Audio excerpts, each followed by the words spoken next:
untuk mengetahui nasib dari para kru lain. Maka pada chapter ini, 5 orang itu pun akan bergerak meninggalkan kastil Big Stain untuk mencoba mencari di mana lautan berada. Sebelum pergi keluar, mereka tentu harus mencari keberadaan Chopper terlebih dahulu, karena sampai saat ini Chopper belum berkumpul dengan mereka. Namun perjalanan tidak mulus-mulus saja. Mereka bertemu dengan lebih banyak hewan-hewan berukuran besar yang mencoba untuk menyerang mereka. Tentu 5 orang itu bisa memberi perlawanan, terutama Luffy, Zoro, dan Sanji yang langsung menghabisi hewan-hewan tersebut dengan berbagai teknik yang mereka miliki. Semakin jauh perjalanan, muncul lebih banyak hewan besar yang semakin kuat juga. Bahkan di antara mereka ada juga hewan-hewan yang bisa dianggap aneh, yang mana mereka bisa berubah wujud menjadi sosok monster lain. Sepertinya hewan-hewan aneh itu merupakan spesies endemik yang hanya hidup di wilayah Elbaf saja, sehingga tidak akan ditemukan di tempat-tempat lain. Bajak laut topi jerami yang melihat hewan-hewan itu pun heran dan bertanya-tanya kenapa banyak sekali hewan buas yang bisa berubah wujud. Mereka menduga bahwa hewan-hewan itu pasti memakan buah iblis. Nami dan Usopp selalu terkejut ketika melihat berbagai hewan besar itu, tapi trio monster tentu langsung menumbakan mereka semua. Beralih ke tempat lain, diperlihatkan suatu ruangan misterius yang ada di Elbaf. Di ruangan tersebut ada Chopper yang masih dalam keadaan tidak sadar. Di sana ada pula berbagai raksasa yang memancarkan aura jahat. Kemungkinan besar ruangan itu tidak berada di dalam kastil Big Stain, melainkan berlokasi di tempat yang berbeda. Chopper pun mulai bangun dan terkejut melihat keadaan di sekelilingnya. Dia melihat para raksasa asing yang sangat menakutkan. Chopper berniat pergi dari sana, tapi salah seorang raksasa mengetahui hal itu, sehingga dia menangkap Chopper dengan tangannya yang besar. Merasa dalam bahaya, Chopper pun bersiap untuk melawan, walau dia cukup panik. Dia langsung menggunakan Monster Point yang membuat tubuhnya langsung menjadi besar, sehingga para raksasa di sana pun menjadi terkejut melihat hal itu. Belum diketahui mengapa hanya Chopper saja satu-satunya kru yang dibawa ke tempat itu dan dijaga oleh beberapa raksasa kuat. Tapi mungkin itu karena wujud Chopper terbilang sangat unik, sehingga dia mendapatkan perlakuan khusus yang berbeda dari kru yang lain. Beralih ke kapal bajak laut Giant Warrior, Dory dan Brogy bersama sebagian kru bajak laut topi jerami sepakat untuk ke Elbaf, sebab mereka sudah mencari-cari di lautan tapi tidak berhasil menemukan kapal tua Sansani. Mereka pun mulai menduga bahwa Luffy dan kawan-kawan mungkin saja sudah pergi ke Elbaf lebih dulu, sehingga mereka harus menyusul ke negeri para raksasa itu.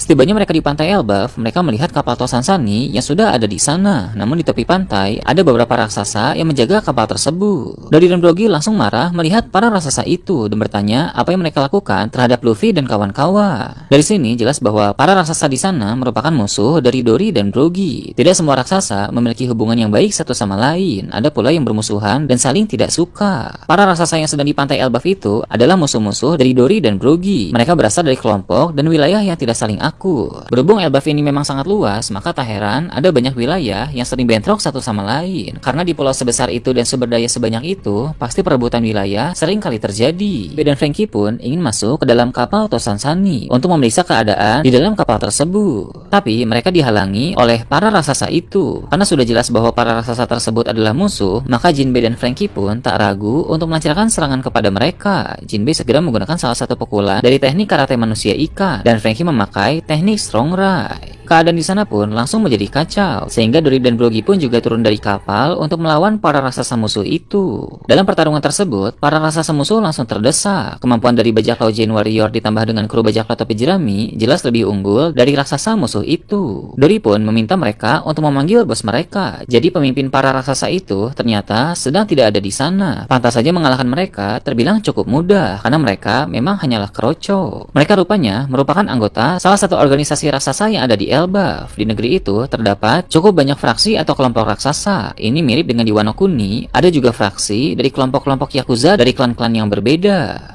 Berpindah ke tempat lain, bos dari para raksasa musuh itu pun mulai ditampilkan. Dia sedang memasuki suatu ruangan untuk menghadap seseorang di sana. Kepada siapa dia menghadap belum diketahui, karena orang itu ditampilkan masih berupa siluet saja. Namun siluet tersebut mirip seperti Loki. Maka kemungkinan besar bos raksasa musuh itu sedang menghadap pangeran Loki karena ada urusan tertentu. Sepertinya Loki lah yang memakai jasa dari fraksi itu untuk menculik sebagian kru bajak laut topi jerami. Loki tidak melakukan itu sendiri karena statusnya sebagai seorang pangeran yang membuat dia harus lebih berhati-hati dalam melakukan sesuatu. Para bangsawan Elbaf memang bisa menyewa organisasi di luar lingkungan kerajaan untuk melakukan pekerjaan kotor seperti yang Loki lakukan sekarang. Dengan begitu, dalam dibalik peristiwa aneh yang menimpa Luffy, Zoro, Sanji, Nami, Usopp, dan Chopper ternyata adalah Pangeran Loki. Dia memang berpotensi menjadi salah satu musuh yang merepotkan dalam arc Elbaf ini. Di ruangan Pangeran Loki yang disorot itu terdapat banyak senjata seperti pedang, kapak, dan tombak. Lalu ada satu pedang yang disimpan secara khusus di samping kursi milik pangeran. Ini ini mengindikasikan bahwa Pangeran Loki adalah tipe petarung yang menggunakan pedang. Sangat menarik ketika nanti terjadi bentrokan pedang antara Zoro dengan Loki.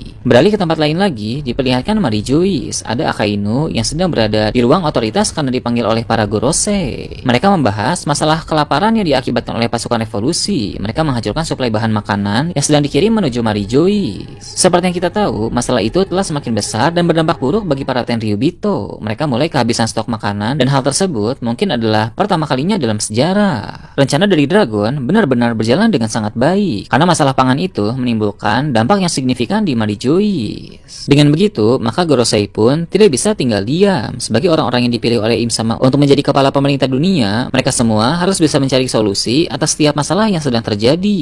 Gorosei akan menggunakan angkatan laut sebagai salah satu kekuatan utama untuk mengatasi hal ini. Selain itu, Garling yang menjadi Gorosei baru juga akan mengirim kesatria suci. Pemerintah dunia telah mendapatkan sumber pasokan makanan baru setelah beberapa negeri menolak untuk mengirimkannya. Bisa dibilang, ini harapan terakhir pemerintah dunia untuk mendapatkan suplai makanan dari luar. Jika ini gagal, maka suplai akan terhenti sama sekali. Sedangkan jika ini berhasil, maka negeri-negeri yang sebelumnya takut akan mulai kembali mengirim bahan makanan lagi. Gorosei menegaskan kepada Akainu bahwa kapal suplai terbaru harus dikawal dengan sangat ketat oleh angkatan laut, sedangkan kesatria suci ditugaskan untuk berjaga di area bawah Red Line agar tidak disabotase lagi oleh pasukan revolusi. Garling percaya kemampuan kesatria suci pasti bisa melaksanakan misi itu dengan baik. Kemudian dengan sinis, Garling bertanya apakah kekuatan angkatan laut akan mampu untuk melakukan tugas mereka. Akainu terlihat sangat kesal, tapi sebelum dia menjawab, Gorosei lain langsung bilang itu berarti Akainu harus mengirim orang yang kuat yang bisa diandalkan untuk memimpin misi pengawalan kali ini. Akainu pun berencana untuk mengutus Admiral Ryokugyu dalam misi tersebut, sebab Kizaru masih belum pulang dari Pulau Egghead. Akainu juga tahu kondisi Kizaru sedang tidak prima secara mental karena dia baru menghabisi sahabatnya di pulau masa depan itu. Sementara itu, Akainu paham Fujitora tidak loyal kepada Tenryubito. Akainu khawatir jika Fujitora yang memimpin pengawalan suplai makanan untuk Tenryubito, dia malah tidak bertugas dengan maksimal karena terbawa perasaan pribadi karena membenci Tenryubito. Maka pilihan terbaik yang bisa diambil oleh Akainu saat ini adalah dengan mengirim Admiral Ryokugyu. Namun jika gagal, barulah Akainu yang akan turun tangan. Setelah itu, persiapan pun dimulai. Beberapa kesatria suci mulai bergerak untuk penjagaan di bawah Red Light. Begitu juga dengan Ryokugyu yang bergerak untuk pergi mengawal suplai bahan makanan ini. Informasi pergerakan kesatria suci dan Ryokugyu langsung diketahui oleh pihak pasukan revolusi, sehingga Dragon pun menerima kabar itu dengan cepat. Ivankov sempat khawatir saat mendengar tentang itu, tapi Dragon dengan tenang berkata bahwa semua masih berjalan sesuai dengan rencananya. Sejak awal, Dragon memang berniat untuk memancing kesatria suci untuk muncul, karena dia pernah berkata bahwa pertempuran yang sesungguhnya baru akan dimulai ketika kesatria suci mulai bergerak. Namun rupanya Dragon juga telah memprediksi bahwa Admiral Angkatan Laut juga akan ikut terlibat dalam masalah ini. Dragon pasti telah menyiapkan strategi untuk mengatasi hal tersebut. Kemudian diperlihatkan ada Laffite yang masih mengawasi keadaan di dunia bawah. Dia pun telah mengetahui soal pergerakan kesatria suci dan Admiral Ryokugyu. Laffite segera melaporkan hal itu kepada Kurohige dan Kurohige akan tertawa lalu berkata bahwa semua sesuai dengan perkiraannya.